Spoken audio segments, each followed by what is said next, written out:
নমস্কার। Mithun the helpline education YouTube channel এবং আমাদের ফেসবুক পেজ মিঠুন সরকার থেকে সকলকে স্বাগত জানাই। তো আজ আমি অন্য কোনো রিক্রুটমেন্ট নয়, প্রাইমারি টিচার রিক্রুটমেন্ট নিয়ে কয়েকটা কথা বলবো। দেখুন, আমরা প্রাইমারি টিচার রিক্রুটমেন্টের একটা পোস্ট ভাইরাল হয়েছে, যেখানে বলা হচ্ছে একজন ডিআই জানতে পেরেছেন, বা তিনি সূত্র মাধ্যমে সঠিক তথ্য কিনা জানি না, তবে তিনি বলছেন যে বিকাশ ভবনে বারবার রিক্রুটমেন্ট শুরু করার জন্য অনুমতি চাওয়া হলেও অনুমতি দেওয়া হয়নি। এই তথ্য আদৌ সত্য কিনা আমি জানি না, তবে মাননীয় মুখ্যমন্ত্রী তিনি বলেছেন যে বাকি থাকা যে ইন্টারভিউগুলো সেগুলো এই সেপ্টেম্বরের শেষ থেকে শুরু হবে। হ্যাঁ, এখানে তিনি স্পেসিফিকভাবে প্রাইমারি টিচার রিক্রুটমেন্টের কথা উল্লেখ করেনি, কিন্তু তিনি বাকি থাকা রিক্রুটমেন্টের কথা বলেছেন। এখন তার মধ্যে প্রাইমারি পড়ছে কিনা, অবশ্যই প্রাইমারি পড়া উচিত। প্রাইমারি টিচার রিক্রুটমেন্ট, এসএসসি যেগুলো রয়েছে সেগুলো করা উচিত। দেখুন, সরকার সময় চেয়েছিল, সরকার কিন্তু তাদের যে প্রতিশ্রুতি মতো ছ মাসের মধ্যে পেন্ডিং নিয়োগ শেষ করা তাদের প্রতিশ্রুতির মধ্যে ছিল। এবার মাননীয় মুখ্যমন্ত্রী সাহেব তারা শেষ করতে না পারলেও মুখ্যমন্ত্রী বলেছেন যে আমরা এই নিয়োগ খুব দ্রুত শেষ করব, এবং তারা এই সেপ্টেম্বরের শেষের দিকে বাকি থাকা অর্ধেক ইন্টারভিউগুলো শেষ করবে। হ্যাঁ, সবার মনে একটাই প্রশ্ন, প্রাইমারি কথা উল্লেখ করেন। দেখুন, প্রাইমারি কথা উল্লেখ করতে হবে তার কোনো মানে নেই, বাকি থাকার কথা বলেছে সেখান থেকে আমরা ধরে নিচ্ছি যেটা। কিন্তু যদি এই সেপ্টেম্বরের 15 তারিখের মধ্যে যদি এদের কোনো নোটিফিকেশন না আসে প্রাইমারি টিচার রিক্রুটমেন্টের, তাহলে 100% ধরে নেবেন যে এই সরকার পূর্বের সরকারের মতোই এই নিয়োগটাকে ঝোলাতে চাইছে। প্রাইমারি টিচার রিক্রুটমেন্ট 2022 সবচেয়ে বেশি স্বচ্ছ, এরাই একমাত্র যে পরীক্ষাটা পশ্চিমবঙ্গে প্রথম যেটা হয়েছে ওই মার্কশিটের মাধ্যমে, তারা ওই মার্কশিট পেয়েছে, সমস্ত কিছু স্বচ্ছতার সঙ্গে হয়েছে। এইবার বিষয়টা হচ্ছে, আমরা এই মাসের 15 তারিখ পর্যন্ত দেখব। এই মাসের 15 তারিখের মধ্যে যদি এদের কোনো রকম নোটিফিকেশন, এদের রিক্রুটমেন্ট প্রসেস নিয়ে যদি কোনো রকম কোনো কিছু না আসে,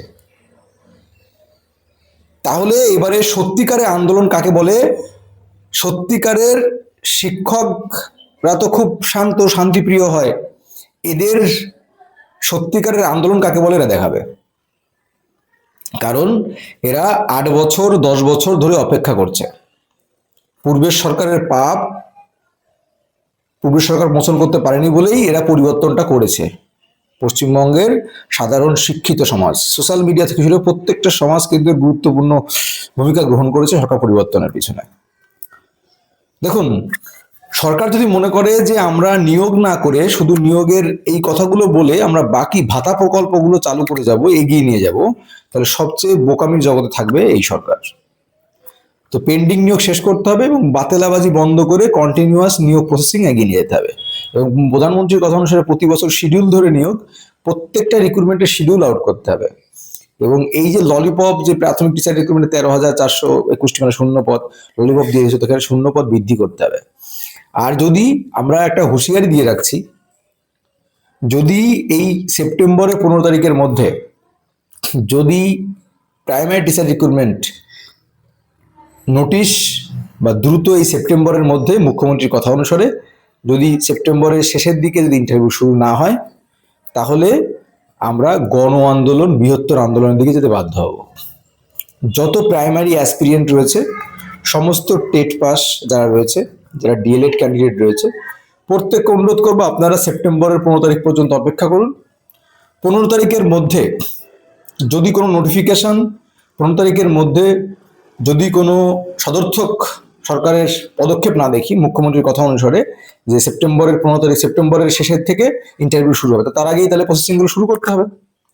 যদি কোনো 15 তারিখের মধ্যে না আসে, আমরা একটা বৃহত্তর আন্দোলনের ডাক দেবো। এবং এই আন্দোলন সেই আন্দোলন হবে, কোনো পারমিশন ওসব ওসব আমরা বুঝি না। আমাদের আন্দোলন হবে পশ্চিমবঙ্গের যত টেট পাস ক্যান্ডিডেট আছে, যারা ইন্টারভিউ দিয়েছে, যারা ইন্টারভিউ দেবে, প্রত্যেকটা ছেলে প্রত্যেকটা মেয়েকে আসতে হবে, ঘরে বসে থাকলে হবে না।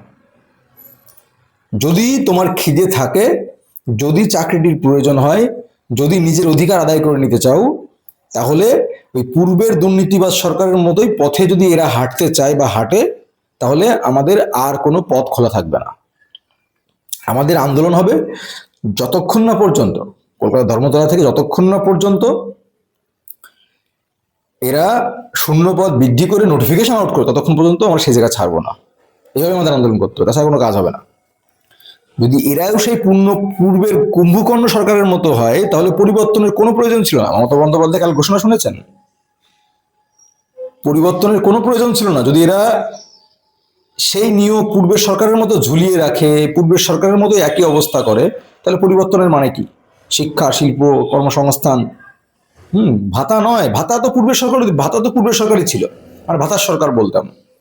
তো এই জন্যই বলছি এই সরকার এই প্রাইমারি টিচার রিক্রুটমেন্ট নিয়ে এখন বলছি, এর আগে পুলিশ রিক্রুটমেন্ট নিয়ে বলছি, প্রত্যেকটা রিক্রুটমেন্টের কথা বলছি। সরকারের প্রতিশ্রুতির মতো পেন্ডিং নিয়োগ 6 মাসের মধ্যে শেষ করা এবং প্রতি বছর শিডিউল ধরে নিয়োগ করা, প্রতি বছর শিডিউল ধরে নোটিফিকেশন আউট করা, নিয়োগ করা, স্বচ্ছতার সঙ্গে নিয়োগ করা। সরকার প্রচুর সময় নিয়ে নিয়েছে, 6 মাস ধরে ভাতা প্রকল্প বহুত হয়েছে, এবারে নিয়োগে ধ্যান দিতে হবে। শুধুমাত্র মুখে বললে হবে না, কাজে কাজে করে দেখাতে হবে। তো যাই হোক, দেখুন, যেহেতু মুখ্যমন্ত্রী বলেছেন যে আমরা এই সেপ্টেম্বরের শেষের থেকে অর্ধেক যেগুলো হয়েছে সেই নিয়োগ মানে সেই ইন্টারভিউ শুরু হবে এবং অন্যান্য নিয়োগের কথা বলছেন, দ্রুত শুরু করার কথা বলেছেন। তো আমাদের 15 তারিখ পর্যন্ত, সেপ্টেম্বরের 15 তারিখ পর্যন্ত আমাদের অপেক্ষা করতে হবে। সেপ্টেম্বরের 15 তারিখ পর্যন্ত আমরা দেখবো, যদি কোনো নোটিফিকেশন না আসে, তাদের প্রতিশ্রুতি যদি তারা পূরণ না করে, তাহলে আমাদের গণ আন্দোলন এবং পশ্চিমবঙ্গের সমস্ত অ্যাসপিরিয়েন্টদের মানে খেয়ে না খেয়ে, সমস্ত কিছু ফেলে খেয়ে না খেয়ে রাস্তায় নামতে হবে এবং জীবনপণ দিয়ে রাস্তায় নামতে হবে। আর কোনো উপায় নেই। পুলিশ যদি আমাদের মারধর করে, যা কিছু করে, আমাদের রাস্তায় পড়ে থাকতে হবে যতক্ষণ না পর্যন্ত শূন্যপদ বৃদ্ধি করে নোটিশ আউট করবে এবং 3 মাসের মধ্যে নিয়োগ শেষ করবে। এটা একদিনের নয়, এটা 7 বছর 8 বছরের বেশি হয়ে যাচ্ছে।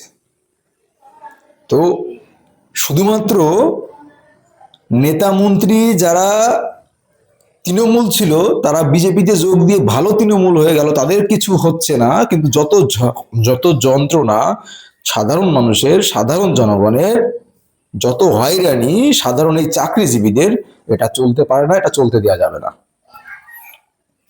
তো আমাদের মাননীয় মুখ্যমন্ত্রীর কাছে আবারও বিনীত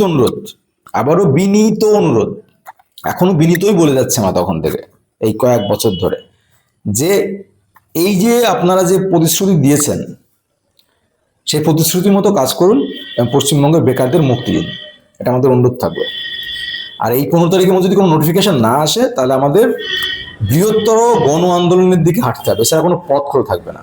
আমি আপনাদের একটা কথা বলি, মন দিয়ে শুনবেন। আমাদের প্রাইমারি টিচার রিক্রুটমেন্টে কম করে 30 থেকে 35 হাজার, মানে মিনিমাম 30-35 হাজার, মানে একদম বাদ দিয়ে দিলে পরেও মিনিমাম 30-35 হাজার ছেলে মেয়ে আছেন। তা 30-35 হাজার ছেলে মেয়ে প্রত্যেককে নিজের দায়িত্ব নিয়ে আসতে হবে। না আমি যাবো না, আমি না গেলেও আন্দোলন হবে, এই চিন্তা ভাবনা করলে জীবনেও নিয়োগ হবে না। ধরে নিন পূর্বের সরকারের মতো এই সরকার, তাহলে আপনাদের পথে নামতে হবে। 15 তারিখ পর্যন্ত দেখুন কি হয়, না হলে পরবর্তী পদক্ষেপ নিতে হবে।